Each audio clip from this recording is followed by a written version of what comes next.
ఒకవైపే ఆలోచిస్తే గమ్యం ఒక్కటే నీదవుతుంది. అదే అన్ని వైపులా ఆలోచిస్తే ప్రపంచమే నీ సొంతమవుతుంది. రంగమేదైనా కాలాలేవైనా జీవన సూత్రం మాత్రం ఒక్కటేనని నిరూపిస్తున్నారు హైదరాబాద్కు చెందిన యువకుడు సాయి కృష్ణ. అతి తక్కువ ఖర్చుతో ఆర్ఏఎస్ విధానంలో చేపల పెంపకం చేపట్టేందుకు ఒక నూతన పరికరాన్ని రూపొందించారు. ఇది దేశంలోనే మొట్టమొదటిది కావడంతో పేటెంట్ హక్కు కూడా వచ్చింది. ఇంతకీ ఈ పరికరం ఏంటి, దీనివల్ల ఎలాంటి ఉపయోగాలున్నాయో తెలియాలంటే ఈ స్టోరీ చూడాల్సిందే.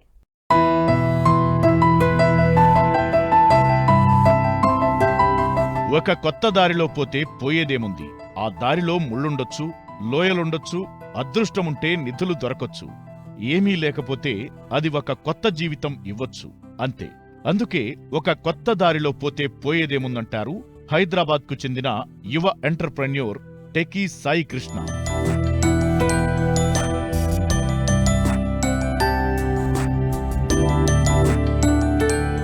కింద పడకపోవడంలో ఏమంత గొప్పదనం లేదు, పడి లేవడంతోనే జీవితపు గొప్పదనం దాగి ఉందంటాడు సాయి కృష్ణ. తమిళనాడు తిరుచి ఎన్ఐటిలో బీటెక్ ఎలక్ట్రానిక్ ఇంజనీరింగ్ పూర్తి చేసిన ఇతను 2 ఏళ్ల పాటు పంజాబ్లో ఒక కార్పొరేట్ కంపెనీలో జనరల్ మేనేజర్గా ఉద్యోగం చేశారు. తరువాత ఎస్బీఐ ఆధ్వర్యంలో prime minister rural development youth for ఇండియాలో ఇంటర్న్షిప్ చేశారు.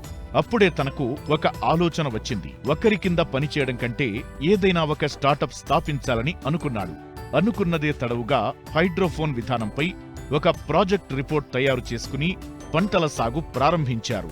అయితే ఇందులో పెట్టుబడులు రిస్క్ అధికంగా ఉండటం, లాభాలు అంతగా లేకపోవడంతో ఆక్వాకల్చర్కు మారారు. అయితే అందరూ చేసే విధంగా కాకుండా కొత్తగా ఉండాలనుకున్నారు. సాధారణంగా ఆక్వాకల్చర్ అంటే చెరువుల్లో చేపల పెంపకం చేపట్టడం. ఇవి అధిక విస్తీర్ణంలో ఉంటాయి. అయితే ఇటీవల కాలంలో తక్కువ స్థలంలో తక్కువ నీటితో చేపల పెంపకం చేపట్టడం చేస్తున్నారు రైతులు. దీనినే ఆర్ఏఎస్ సిస్టమ్ అంటారు. అంటే రీసర్క్యులేటింగ్ ఆక్వా సిస్టమ్ అన్నమాట. చేపల ట్యాంక్లో ఉన్న నీటిని శుద్ధి చేసి మళ్లీ అదే నీటిని చేపల పెంపకానికి వాడటం. ఈ విధానంలో కరెంటుతో పాటు మోటార్స్ కావాల్సి ఉంటుంది. అయితే ఇది ఖర్చుతో కూడుకున్న వ్యవహారం.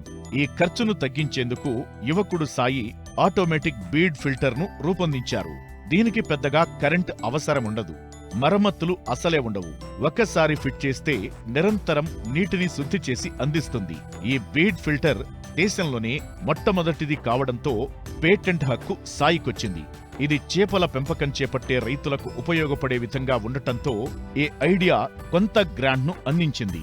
దీంతో ఫిష్ ఫార్మర్స్ ప్రైవేట్ లిమిటెడ్ సంస్థను స్థాపించి కొందరు రైతులతో పాటు పలు కృషి విజ్ఞాన కేంద్రాలకు బీడ్ ఫిల్టర్ను అందించారు. ఒక సొంత ఫిల్టర్ని తయారు చేసాం. ఆ ఫిల్టర్నే మనము బీడ్ ఫిల్టర్ అని అంటాం. సో ఈ యొక్క ఫిల్టర్ ఒక స్పెషాలిటీ ఏంటి, ఖాసియత్ క్యా హై ఇస్ ఫిల్టర్ కా. సో ఈ ఫిల్టర్ పెట్టాలి అంటే మనం సంపు తవ్వాల్సిన అవసరం లేదు, లేకపోతే ఓవర్ హెడ్ ట్యాంక్ పెట్టుకోవాల్సిన అవసరం లేదు. అట్ ద సేమ్ టైం అన్నిటికన్నా ఇంపార్టెంట్ ఒక వాటర్ పంప్ పెట్టుకోవాల్సిన అవసరం కూడా లేదు. ఇక్కడ మీకు చిన్న డెమాన్స్ట్రేషన్ ఇచ్చి ఒక ఫిల్టర్ ఎలా పనిచేస్తాయో చూపిస్తాను. ఇది మన చేపల ట్యాంక్. మీరు ఇందాక చూసిన చేపల ట్యాంకులన్నీ కూడా సిమిలర్ టు దిస్ అనుకోండి. ఈ చేపల ట్యాంక్లో మన వాటర్ ఉన్నది, వీ హ్యావ్ ఫిష్. ఈ చేపల ట్యాంక్ నుంచి వేస్ట్ ఎప్పుడు కూడా మనం సెంట్రల్ డ్రైన్ నుంచి బయటకు తీస్తాం.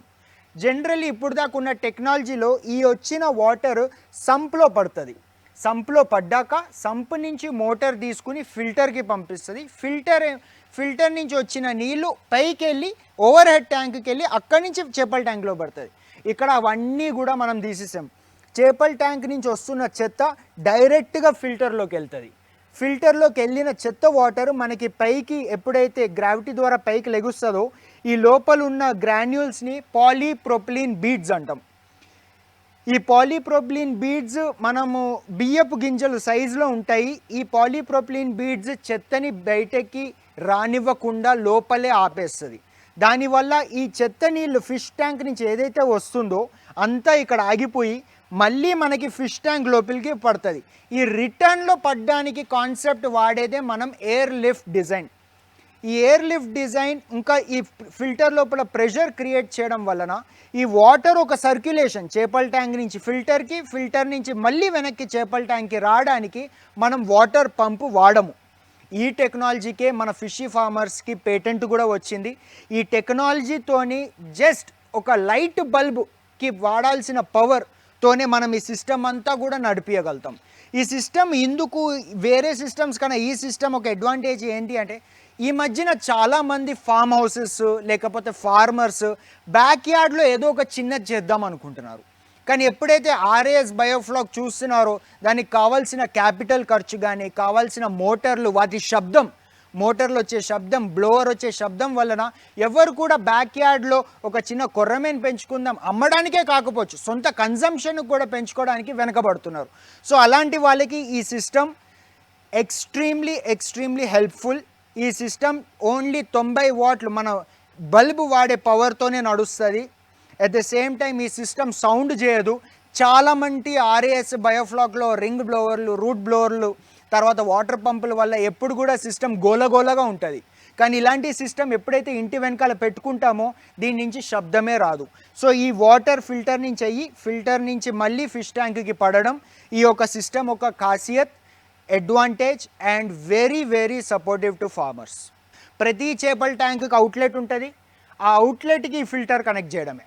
ఈ ఫిల్టర్తో పాటు మీకు అన్ని ప్లంబింగ్, బ్లోవర్ అన్నీ కలిపి వస్తుంది. 15,000 లీటర్ల నుంచి 20,000 లీటర్లు ఫిష్ ట్యాంక్కి మేము తయారు చేసే ఫిల్టరు 28,000 ఎక్స్క్లూడింగ్ GST. సో ఆ ఫిల్టర్ని పెట్టుకుంటే మీ ఫిష్ ట్యాంక్ 24 గంటలు సర్క్యులేట్ అవుతూనే ఉంటుంది, 24 గంటలు వాటర్ ప్యూరిఫై అవుతూనే ఉంటుంది. ఇంకా ఫిష్ ట్యాంక్లో ఉన్న చెత్త మొత్తం పక్క ట్యాంకుకి వచ్చి సేవ్ అవుతాయి. ట్యాంక్ నీట్గా ఉంటుంది మీకు. సో ఇలాంటి సిస్టమ్ని నడపడానికి ఇదనే కాదు, మనం 15,000 లీటర్స్ నుంచి 20,000 లీటర్స్ ఫిష్ ట్యాంక్ సిస్టమ్ కూడా నడపడానికి కావాల్సింది ఒకే ఒకటి, మన బ్లోవర్. ఆ బ్లోవర్ వచ్చేసి 7,000 రూపీస్ మ్యాగ్నెటిక్ బ్లోవర్. సౌండ్ కూడా చేయదు, 200 లీటర్స్ పర్ మినిట్ ఎయిర్ని ఇస్తుంది. సో ఆ బ్లోవర్ని వాడుతూ 90 వాట్సే, ఒక బల్బుకి కావాల్సినంత పవరే ఆ బ్లోవర్. ఆ బ్లోవర్ని వాడుతూ మన ఫిష్ ట్యాంక్ ఏదైతే మన ఫిష్ ట్యాంక్ ఉందో ఆ ఫిష్ ట్యాంక్ని మనము ఫిల్టర్కి కనెక్ట్ చేస్తాం. ఫిల్టర్లో మనకి డర్టీ వాటర్ కింద నుంచి పైకి రైజ్ అవుతున్నప్పుడు ఈ పాలీప్రోపిలిన్ బీడ్స్ ఈ చెత్తని మొత్తం ఆపేస్తాయి. ఫిష్ ట్యాంక్లో వచ్చే మన అనీటెన్ ఫుడ్ కానీ, ఫిష్ యొక్క వేస్ట్ కానీ అన్నీ కూడా ఈ పాలీప్రోపిలిన్ బీడ్స్ ఆపేస్తుంది. ఆపేసి దాని నుంచి వచ్చే క్లీన్ వాటర్ మనకి మళ్ళీ ఎయిర్ లిఫ్ట్ డిజైన్ ద్వారా మీకు మళ్ళీ ఫిష్ ట్యాంక్లో వాటర్ పడుతుంది. మీరు గమనిస్తే ఈ నీళ్లు మనకి ట్యాప్లోంచి వచ్చే నీళ్ళు లాగా రాదు. ప్రతి ఒక్క నీటిలో మీకు ఎయిర్ బబుల్స్ కనబడుతున్నాయా, ఈ చిన్న ఎయిర్ బబుల్స్. దీనివల్ల మనకి ఈ వాటర్లో ఉన్న కార్బన్ డైఆక్సైడ్ కూడా వెళ్ళిపోతుంది.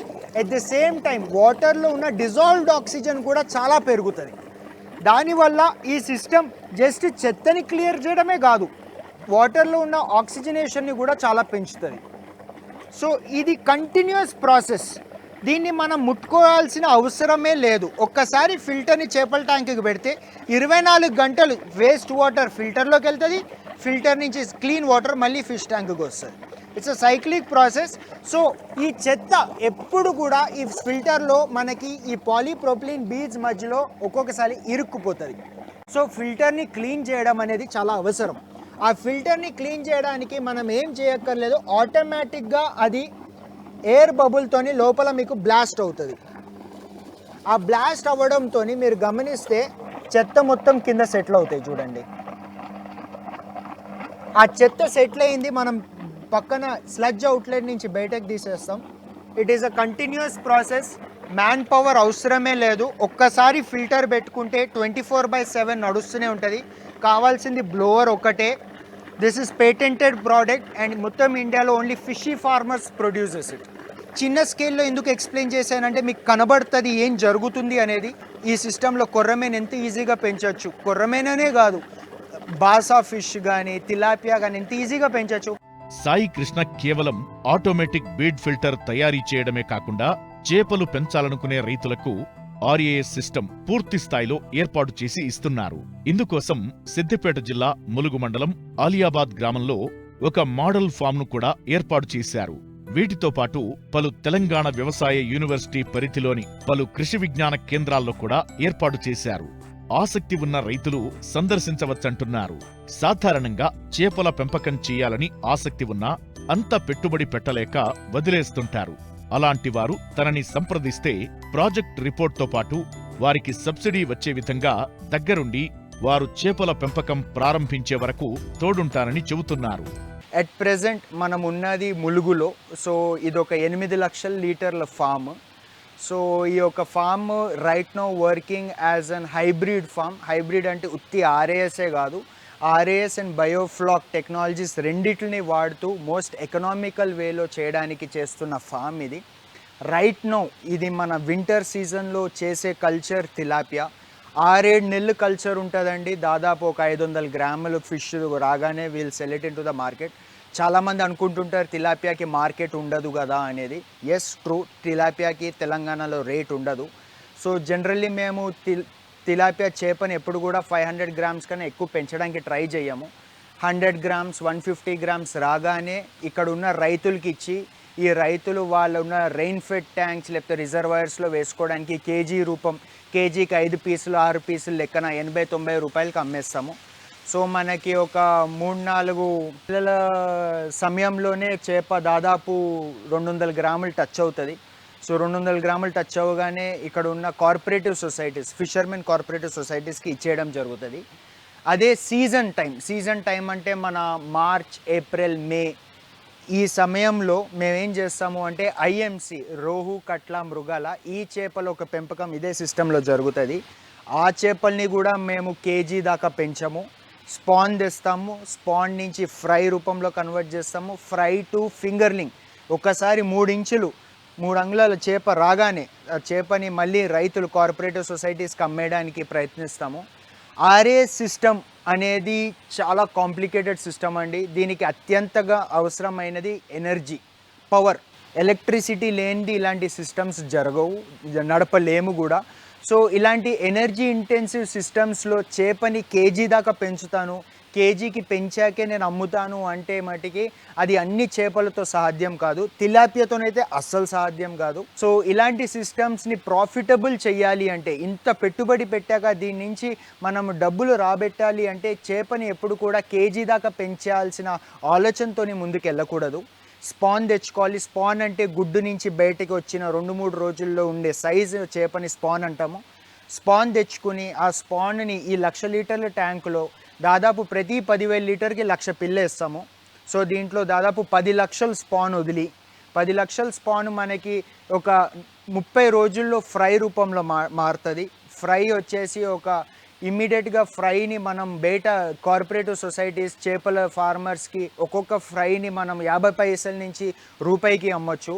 ఆ లెక్క ప్రకారం చూసుకుంటే మనం దీంట్లో ఒకవేళ 10 లక్షల స్పాన్ వేస్తే దాని నుంచి మనకి ఒక 50% బతికిన, 5 లక్షలు బతికిన, దాదాపు ఒక్కొక్క ట్యాంక్ నుంచి 2.5 లక్షల నుంచి 3 లక్షలు రాబడి వస్తుంది. ఇక్కడ మనం చేపని కేజీ దాకా పెంచట్లేదు. Just fry and semi fry అంటే ఇంచున్నరకే మనం అమ్మేయడం స్టార్ట్ చేస్తాము. ఈ ఆర్ఏఎస్ సిస్టమ్ని యాజ్ అ హోల్ ఎకనామికల్గా చేయడానికి, రైతులు కూడా పెట్టుకునేటట్టు చూడడానికి, ఎక్కడైతే కరెంట్ ఉండదో అక్కడ కూడా పనిచేసేటట్టు ఒక సిస్టమ్ని డిజైన్ చేసి రైతులకి తీసుకెళ్ళి చేపని కేజీ దాకా పెంచడం మా లక్ష్యం కాదు. ఈ సిస్టమ్స్ నుంచి ఈ సిస్టంలో చేపని ఫ్రై, సెమీ ఫ్రై, ఇంకా ఫింగర్లింగ్ ఈ 3 స్టేజెస్లోనే మనం దాన్ని ఒక గ్రోత్ తీసుకొచ్చి అప్పుడు ఇమ్మీడియట్గా మనం ఫార్మర్స్కి ఇచ్చి గ్రో అవుట్ పాండ్స్లో చేసుకోవడంతో ఇలాంటి సిస్టమ్స్కి మనకి చాలా అడ్వాంటేజెస్ ఉంటాయి. ఇలాంటి ప్రాజెక్ట్స్ చేసుకోవాలనుకుంటే ఆక్వాపోనిక్స్ కావచ్చు, ఆర్ఏఎస్ కావచ్చు, బయోఫ్లాక్ కావచ్చు, బ్యాక్ యార్డ్ కావచ్చు, ఆర్నమెంటల్ ఫిష్ కావచ్చు, ఏ సిస్టమ్ అయినా కట్టే విధానం ఒకటే. అండ్ యాజ్ ఫిషీ ఫార్మర్స్ మిమ్మల్ని ఎండ్ టు ఎండ్ సపోర్ట్ చేయడం మా బాధ్యత. ఒకవేళ మీకు ఇంట్రెస్ట్ ఉంటే మీకు తగిన సబ్సిడీస్ వచ్చే విధంలో మీకు పేపర్ వర్క్ చేసి ఇవ్వడం, ఇవన్నిట్లో కూడా మేము సహకరిస్తాం. At the same time system కట్టడంలో, సిస్టమ్ కట్టాక హ్యాండ్ హోల్డింగ్, ఏ చేప పిల్లని ఎక్కడ కొనాలి, ఫీడ్ ఎట్లాంటిది వేయాలి, ఇవన్నిట్లో కూడా మీకు ఎండ్ టు ఎండ్ సహకరిస్తాం. ద న్యూ ఫ్రాంటియర్ ఆక్వాకల్చర్లో చాలా స్కోప్ ఉంది. ఎస్పెషల్లీ తెలంగాణకి అన్నిటికన్నా ఎక్కువ స్కోప్ ఉంది. ఎందుకంటే తెలంగాణకి చేప పిల్లల అవసరం చాలా ఉంది. దాదాపు ప్రతి సంవత్సరం 300 కోట్లు చేపల పిల్లల బిజినెస్ జరుగుతుంది. అండ్ 95% చేప పిల్లలు మనకు ఆంధ్రా నుంచి వస్తున్నాయి.